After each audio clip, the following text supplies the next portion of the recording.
Dear ladies and gentlemen, since Donald Trump's election campaign in 2016, our society discusses about free speech and sets new boundaries of hate speech and fake news. Today, the debate is more actual than ever. I am very excited to talk with Mr. Miller about the political and social transition of our debate culture. Welcome, Mr. Miller. Thank you. It's an honor to be here with you. Thank you so much. As political advisor, Mr. Miller has been chief spokesman for Mr. Donald Trump's election campaign in 2016. 2020 he has been the senior advisor at the Donald Trump's re-election campaign. Since 2021, he is the CEO of Gettr and particularly stands up for free speech. Let us come to my first question.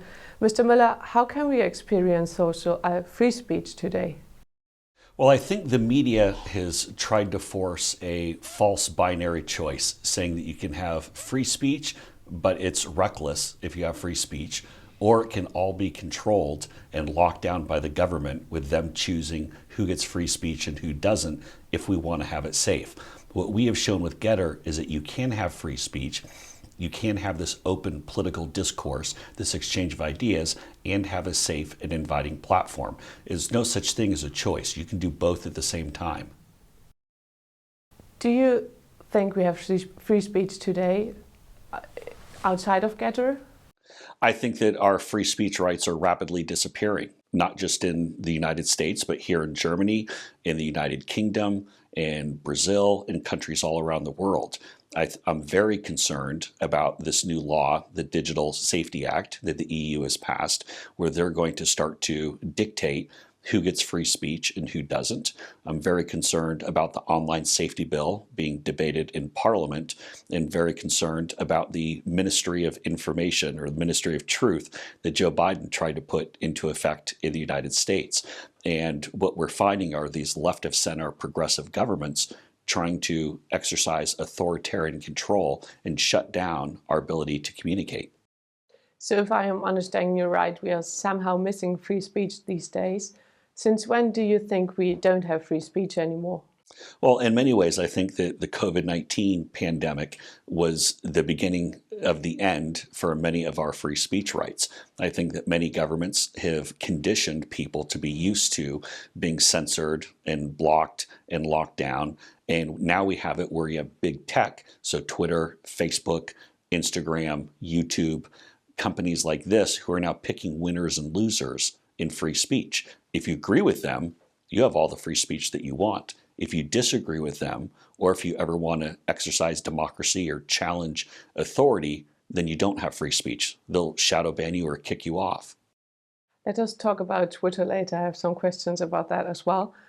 First, I want to ask you if you think that we have political correctness on the one hand and political safe spaces on the other hand. What do you think is important now these days? Well, the two principles that Gettr was founded on was that we support free speech and that we oppose cancel culture.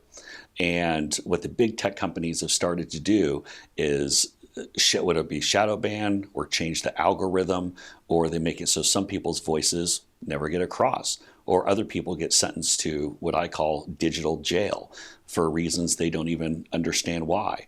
And this culture of political correctness is really out of control. In fact, I would have to apologize to the people of Germany and say that this is the worst ever export from the United States, is woke culture, because it's gripping the EU and in Germany and France just as much as it's hitting in the United States. Let us dive into social media then. How do you feel about Musk taking over Twitter? So I think his ideals, I think the goals of getting someone in there to stand up for free speech and take some of our rights back from big tech is a worthy goal. I think that's fantastic. I don't ultimately think that the deal goes through, but even if for some reason it did, I don't think the culture there at Twitter can be changed. I think Musk would have to fire every single person in the building, whether it be the entry-level coder or the engineer or the moderator, because the culture there is not one of free speech, but it's one of political discrimination. And as I've joked before, it might be easier for Elon Musk to land a rocket on Mars than change the culture at Twitter. A great competitive advantage of Gettr has been the freedom of speech and no censorship. Musk stands for the same, he says. Is it a competitive loss for Gettr that Musk takes over Twitter? So if Musk were to take over, of course, that's going to be a challenge just because there are going to be less people who'll be leaving Twitter. But where we've started to carve out a unique identity with Gettr is the live streaming, where we're now up to 150 million views on various live stream channels since last October. So we have content creators who are coming to Gettr and saying, we want to broadcast on Gettr. So we're becoming a destination for entertainment. But then we've also added our short video format, Vision, which is our competitor to TikTok and Instagram Reels, and we've put it all together in one platform. That's the one thing where I think Twitter really misses out is the future. When you talk particularly about younger social media users, they want that short video format, and Twitter is not built for that. Gettr is. Would you say there's some kind of political bubble on Gettr, and how can you support a diverse debate on Gettr? So, really good question there, and I get this question quite a bit. Right now, the passion in the free speech debate is largely in the center-right space. That's just the reality, because if you're in the center-left, you're not getting kicked off of the big tech platforms. And quite frankly, your friends aren't getting kicked off of the big tech platforms. But with Gettr, our goal is to have people all across the spectrum. We do have people from the left, we have people from the right, we have people who don't really care about politics. And in fact, one of the biggest growth areas that we're targeting are people in sport, entertainment, arts, things of that nature, where maybe they might have a political perspective, but they're known for other things. They're not politicians, or they're not necessarily very politically active. But we believe that as the pendulum for free speech swings back and more people on the left and center left are being discriminated against, that's when we think more of them will come together. Let's just talk about politics a bit. How do you feel about the midterm elections? Do you think the still existing public state of emergency because of Corona can affect the midterm elections coming autumn? Another good question, because the Biden administration is already warning, saying that there's going to be a massive flare-up of COVID just before the election. Imagine that. But as you look at the polling numbers, the U.S. has 2 houses in our legislative branch. The House, the lower chamber with 435 seats, all of them are up for re-election. Right now, the Democrats control it, but Republicans should win somewhere in the neighborhood of maybe 40, maybe 50 seats, so they should win that comfortably. In the Senate, where we have 100 members, 2 from each state, 2 from each of the 50 states, it's tied 50-50, but the Democrats have the tiebreaker with the vice president. I think the Senate's going to be much closer. Republicans, I think, will have a net gain of 1, maybe 2. So Republicans will have a solid majority in the House and a very, very slim, maybe even 51-49 majority in the Senate.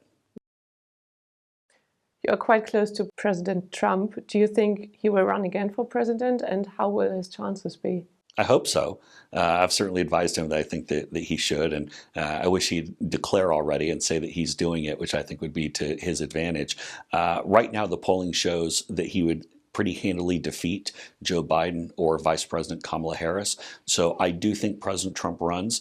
I don't think ultimately it's going to be against Joe Biden, though. I think the Democrats will push out Joe Biden, and I don't think Kamala Harris will win the Democratic primary. Could be someone like California Governor Gavin Newsom. So let's see what comes out about that. There have been allegations of voters fraud from President Trump in the past. At the end, did anything come out about that? So there have been numerous examples of voter fraud and irregularities. I did not see enough voter fraud and irregularities on election day itself to have tilted the election. But what I described more of the bigger problem in 2020 was that the system was legally rigged. And I want to explain that because it might seem like an oxymoron. Many of the rules that were changed, the voting rules in the various states, were changed outside of the framework as laid out in the Constitution. And so they liberalized many of the voting policies. Say, for example, they sent out ballots to people who didn't even have a formal request in to get ballots. And I think the way that the rules were changed in the middle of the game unfairly aided the Democrats in the process and ultimately Joe Biden. I think it's beholden on Republicans to change many of those rules back in advance of 2024. And I hope that we do that. What are the problems in the US right now, and what key points would Trump have in his election campaign? Well, many of the problems that the U.S. is facing are the same things that people here in Germany are facing, which is inflation, concern about the world environment, whether it be Russia invading Ukraine, whether it be the rise of the CCP in communist China. These are very serious issues. Of course, our southern border with illegal immigration is also a massive problem. But I tell you, Joe Biden seems to be faltering at every step. He's literally falling off of his bike. He's being led around by the Easter Bunny. So it's not a good look right now. Well, thank you so much. Thank you. I appreciate it.